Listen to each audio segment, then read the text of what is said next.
আজি নলবাৰী জিলা আয়ুক্ত কাৰ্যালয়ত অনুষ্ঠিত হয় হিমন্ত বিশ্ব শৰ্মা কেবিনেটৰ বৈঠক। মন্ত্ৰী চন্দ্ৰ মোহন পাটোৱাৰীৰ বাহিৰে বৈঠকত উপস্থিত থাকে কেবিনেটৰ সদস্যসকল। মুখ্যমন্ত্ৰী হিমন্ত বিশ্ব শৰ্মাৰ অধ্যক্ষতাত অনুষ্ঠিত বৈঠকত গ্ৰহণ কৰা হয় কেইবাটাও গুৰুত্বপূৰ্ণ সিদ্ধান্ত।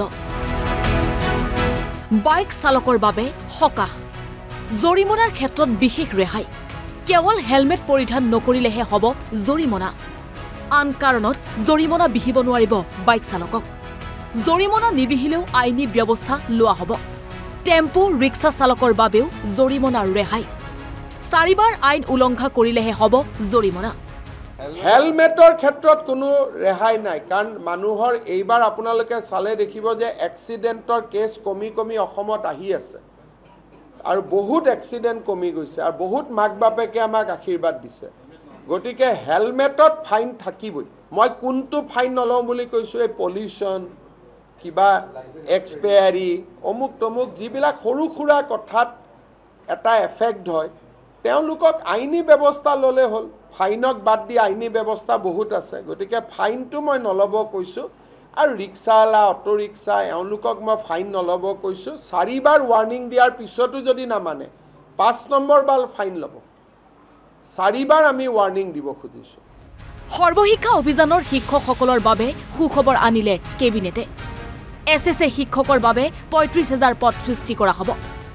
SSAৰ শিক্ষকসকলৰ বাবে এটা স্পেচিয়েল ৰিক্ৰুটমেণ্ট ড্ৰাইভ কৰিব খুজিছে। অৰ্থাৎ এই বিশেষ 35,000 পোষ্টত অকল SSAত কাম কৰি থকা শিক্ষকসকলেহে আবেদন কৰিব পাৰিব আৰু বাকী নিয়মীয়া যিবিলাক পোষ্ট তাত ফ্ৰেছ কেণ্ডিডেটবিলাকে আবেদন কৰিব পাৰিব।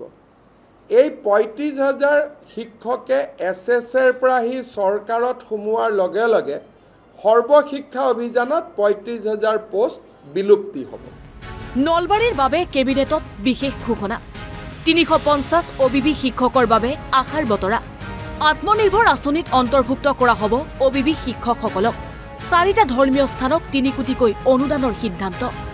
নলবাৰীত স্থাপন হ'ব community hall circuit house. MNC কন্যা মহাবিদ্যালয়ত খোলা হ'ব বিজ্ঞান শাখা। বৰক্ষেত্ৰীত স্থাপন হ'ব ডিগ্ৰী কলেজ। 19 কিলোমিটাৰ নতুন মথাউৰি নিৰ্মাণ কৰা হ'ব। ঘগ্ৰাপাৰৰ পৰা মেডিকেল কলেজলৈ হ'ব উৰণ সেতু। নলবাৰীত নিৰ্মাণ হ'ব অত্যাধুনিক ষ্টেডিয়াম। ধমধমাত নিৰ্মাণ হ'ব অত্যাধুনিক স্কিল চেণ্টাৰ।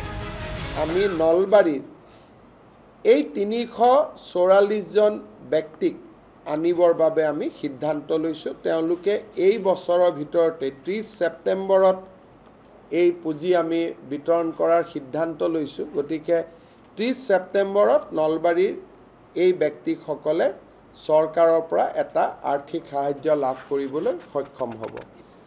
দ্বিতীয়তে, নলবাৰীৰ জিলাৰ 4টা উল্লেখযোগ্য ধৰ্মীয় অনুষ্ঠান, বিল্লেশ্বৰ মন্দিৰ, বালিলেচাৰ কালী মন্দিৰ, বাঘেশ্বৰী মন্দিৰ আৰু হৰি মন্দিৰত আমি 3 কোটিকৈ সৰ্বমুঠ 12 কোটি টকা আৰ্থিক অনুদান দিয়াৰ বাবে আমি সিদ্ধান্ত লৈছোঁ। নলবাৰী জিলাত আমি এটা কনভেনশ্যন চেণ্টাৰ আৰু এটা নতুন আৱৰ্ত ভৱন নিৰ্মাণ কৰাৰ বাবে আমি সিদ্ধান্ত লৈছোঁ।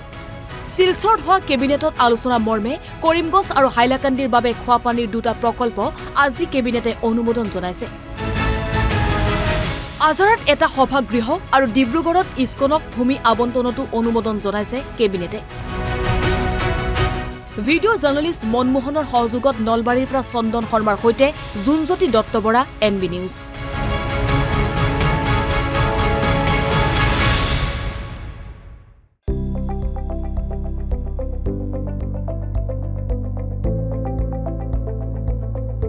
NB নিউজ, সহজ সৰল ভাষাত নৱভাৰতৰ কথা।